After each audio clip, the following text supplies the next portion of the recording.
नमस्कार दर्शक मित्रों, मैं आचार्य दुर्गा प्रसाद शास्त्री आप सभी का स्वागत करता हूं आपके YouTube चैनल में, जहां पर विविध प्रकार के वीडियो बनाए जाते हैं जिसमें राशिफल के होते हैं, कुछ विशेष त्योहारों के होते हैं। इस समय हम स्पेशल नव दुर्गाओं के वीडियो बना रहे हैं, जिनमें हमारी पांचवी नव दुर्गा जो है वह है स्कंद माता। आज हम जानेंगे स्कंद माता के बारे में। स्कंद माता की पहले हम वंदन करेंगे। या देवी सर्वभूतेषु मां स्कंद रूपेण संस्थिता नमस्तस्यै नमस्तस्यै नमस्तस्यै नमो नमः। स्कंद माता के चरणों में हम वंदन कर और बताते हैं कि किस तरह से स्कंद माता का प्रादुर्भाव हुआ। जब माँ कुष्मांडा का वर्णन हुआ तो माँ कुष्मांडा के बाद स्कंद माता का प्रादुर्भाव हुआ। माता ने एक खड़ान पुतले का निर्माण किया, घास फूस से बनाया और वह शिव जी के आते ही उसको पानी में डाल दिया। पानी में डालने के बाद उसके 6 मुंह प्रतिष्ठित होने के कारण वह एक बालक बन गया। जहाँ पर 6 कृतिकाएं नहा रही थी, 6 कृतिकाओं ने उस बालक को देखा तो अपना दूध पिलाया। कृतिकाओं के दूध पिलाने के उनके 6 माताओं का प्रमाण मिला। 7वीं माता जो थी वो माँ पार्वती थी,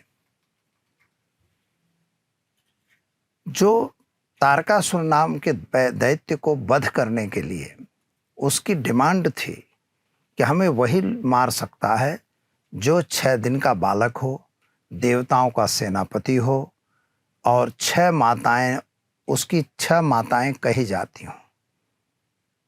अब ये तीनों जो शर्त थी वह बड़ा मुश्किल थी, साथ ही में वह शंकर का पुत्र हो, तो यह भी एक कठिन चीज थी। लेकिन माँ भगवती ने बनाया, इसलिए वो शंकर का पुत्र तो हुआ, लेकिन 6 कृतिकाओं ने दूध पिलाया पानी में और उसकी रक्षा की, इसलिए वह 6 माताओं के भी पुत्र बने। और साथ ही में तुरंत देवताओं ने उन्हें सेनापति के रूप में स्वीकार किया, क्योंकि तारकासुर को पता था कि देवता लोग जल्दी 6 दिन के लड़के को अपना सेनापति नहीं मानेंगे और 6 दिन के बच्चे को मारना मेरे लिए कोई कठिन नहीं होगा। इसलिए उसने ये चीज शर्त रखी थी।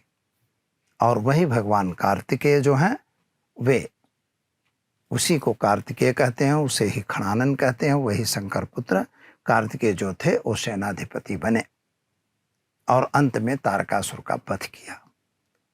तो यही है स्कंद, इसीलिए उनको स्कंद माता भी कहा गया, क्योंकि माँ जो थी वो स्कंद की माता इसीलिए बनी। तो वो माँ पार्वती ही का एक स्वरूप है। इसीलिए जितने रूपों की बात हो रही है 9 दिनों में, वे माँ भगवती पार्वती जगदम्बिका परम्बा की ही बात हो रही है, दूसरे किसी की बात नहीं है।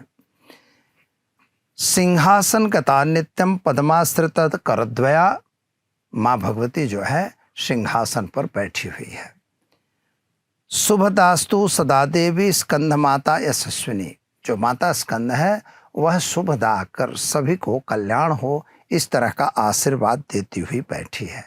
उसकी गोद में वो खड़ानन बैठे हुए हैं, एक हाथ से अभय मुद्रा दे रही है, एक हाथ में कमल रखा हुआ है। ऐसी माँ भगवती पराम्बा जो है वह वास्तव में जगत का कल्याण करने के लिए पृथ्वी पर अवतार लिया है। मित्रों, 5वें दिन माँ के पूजन, इसी माता का पूजन किया जाता है। और संतान प्राप्ति अगर किसी दंपति को नहीं है तो स्कंद माता का पूजन अगर विधिवत करते हैं तो उनके घर में संतान की प्राप्ति होगी। कोई गर्भ संबंधित यानी गर्भ में या गर्भाशय में कोई पीड़ा कोई बीमारी है या कोई किसी प्रकार की विकृति है तो उसके लिए माँ स्कंद का पूजन खूब अनुकूल होता है। वायु पिंड बना हुआ हो, पेट हो, शरीर या मूत्रपिंड वगैरह के बीमारियों से राहत देने के लिए माँ स्कंद का पूजन होता है। इसीलिए कहा है या देवी सर्वभूतेषु माँ स्कंद रूपेण संस्थिता नमस्तस्यै नमस्तस्यै नमस्तस्यै नमो नमः। माता का स्थापन एक लाल कपड़े पर बिछाकर 9 ढगली, जो ऐसा मैंने बताया है, हर बार बताता हूँ, उन्हीं पर आपको गेहूं की ढगलियां रख के और उसी पे एक पान सुपारी और इसके साथ आपको छुहारे रखने हैं और लौंग इलायची रखनी है। इस तरह से 9 पूजा तैयार करिए, उन पे पानी वगैरह छांट के पवित्रीकरण करके चंदन अबीर गुलाल कंकु से उनका पूजन कीजिए। मिठाई वगैरह उनको जरूर धराना। गुड़ से बनी मिठाई का प्रयोग माता के लिए विशेष होता है और गुड़ और घी का भी भोग निवेद्य लगाया जाता है। दूध का भी निवेद्य उसमें मान्य है और बादाम और अलसी इनकी प्रमुख औषधि और प्रमुख मतलब सूखा मेवा माना जाता है। सभी सूखा मेवा और फल वगैरह से पूजा कीजिए। पूजा होने के पश्चात मित्रों ओम गं गणपतये नमः इस मंत्र का जप करिए। इसके बाद ओम ऐं ह्रीं क्लीं स्कंद माताय नमः इस मंत्र का आप जप करिए और जप करने के बाद ओम कंकाल भैरवाय नमः इस मंत्र का जप करना चाहिए, एक माला। ओम ऐं ह्रीं क्लीं स्कंद माताय नमः इसकी 9 माला आपको जप करनी चाहिए। इसके बाद आप आरती करिए, पूजा करिए। इसके बाद माता को क्षमा याचना करिए, पुष्पांजलि दीजिए और प्रार्थना करके प्रदक्षिणा का भाव करके और आप माता को प्रणाम करके अपने कार्य में जुड़ सकते हैं। ऐसी क्रिया करेंगे निश्चित माता आप पर प्रसन्न होगी। तो दर्शक मित्रों, वीडियो कैसा लगा? अगर अच्छा लगा तो लाइक शेयर कमेंट जरूर कीजिएगा और साथ ही में चैनल में पहली बार जुड़ रहे हैं तो सब्सक्राइब जरूर कीजिए। दीजिए आचार्य ध्रुव प्रसाद शास्त्री को इजाजत। नमस्कार।